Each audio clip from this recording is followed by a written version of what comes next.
trying to make it all make sense. The More. You No. Podcast. They'll have how much in debt? At 20K plus. Yeah. That's terrifying and just unfathomable to me. I don't understand how people make those choices. Just getting that much into debt. Yeah, it's all in your control. Like, you know what you're doing. Yeah. My teacher told me something that was great, like where he talked about renting versus owning. And then he said, like, just the older generation, there's just like a big push, just own. Like, own your car, own your house, own all that stuff. It's like renting was kind of looked upon as negative, you know? It's like kind of like a token of achievement when you own your house and you pay it off. It's like yours. So when you own your car and you pay it off and it's yours. So he made some good points. There's Like, certain values in renting, but there's certain values in owning other things.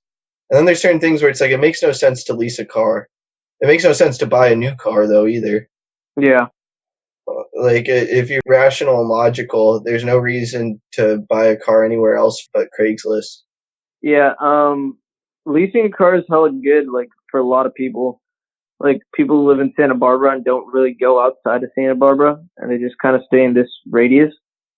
They're, like, hella under the miles they have to be at for leasing a car, you know? But if you're traveling around a lot, then there's no point in leasing a car.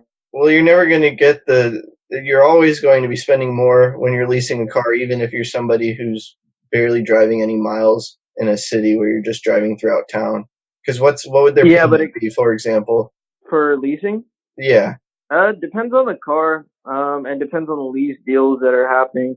But it's usually like a fantastic deal. I just know a lot of people like leasing cars. And it just makes more sense to them. That's not a good financial decision, though, to be buying something based off of wants rather than needs. Yeah.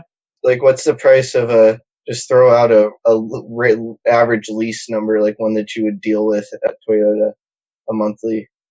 It'd be like $100 to $150 cheaper than what it would be for financing.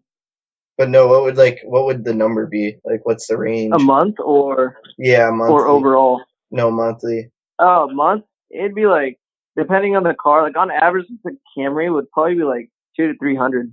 So it's like $2,400 to $3,000 in a year. So if you were to just be practical and be thinking about a car that's for transportation, because that's the purpose of it.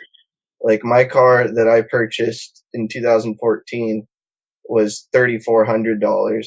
So it's like, for after 2 years, like, once you're in the like $4,000 to $5,000 range, you're able to get some car that's from like the early mid 2000s with less than 100,000 miles. So it's like, even if you're just driving that around town, what that means is that would last a decade plus. So it's like, you can never be buying a car between like $3,000 and $6,000 on Craigslist. And then it's like, if you think about like the value of like breaking down, like, you purchase this car for between $3,000 and $6,000, and you break that down year by year of like how long the car lasts, and then including maintenance and stuff like that, like, you're going to come out ahead. Yeah. Like, it's not even comparable. Because if you buy a car, there's like my dad's car, for example, is like a 2006 Lincoln MKZ with 60,000 miles on it. Like, he got that for $4,800. So that would be like 2 or 2.5 years of a lease for the Corolla that you were talking about, or the Camry. And it's like, granted, that's 15 years newer, 10 years newer, but it's like they both perform well. They're both like, the Lincoln, it was actually like a luxury vehicle in 2006. So it's like, it's got all the bells and whistles and leather seats and stuff. But it's like, that car will drive for 8 to 12 years. It's actually like very reasonable. Yeah. And then with houses, I can see that. With houses, it's like renting.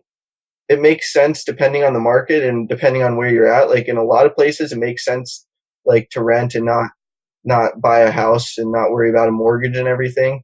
But then it's also like, if you can buy a house and then like you say you're a bachelor, you buy a 3-bed house, you rent it out to 2 of your friends.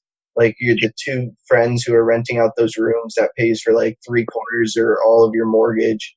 So then you're just effectively living off of paying for utilities, and then like living in this house for free.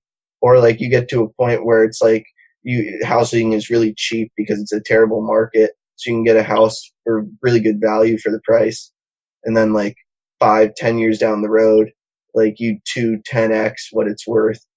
That's got more value than renting, because over that period of time, like sure, you're able to put that money in savings, and you could put it in investments and stuff, but it all depends on the market and where you're at. That is the real valuable thing though about renting a house rather than buying a house, is you can take all of that money that would be going into the mortgage, and at the end of the day, everything even comes down to like light bulbs and stuff is maintenance that's on the landlord. So like all of that extra money, you could be putting that into an IRA and a 401k and stuff like that. And you could be growing crazy amounts of money. And so then by the time you have a child and a wife, which should be in your early 30s, you would have plenty of money to buy a house, and you'd be further ahead than if you were to have bought a house when you were in your mid 20s. So it really all depends. Yeah, I feel that. I hope this talk makes a positive impact in your life.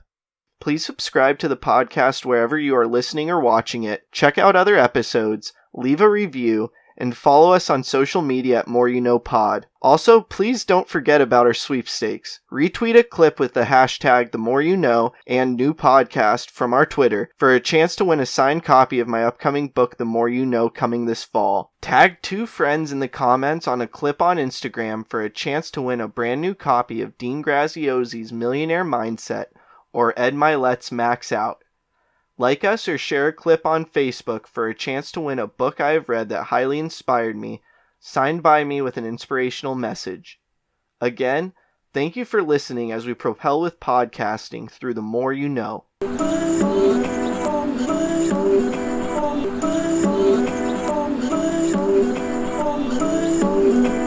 just trying to make it all make sense. The More You Know Podcast.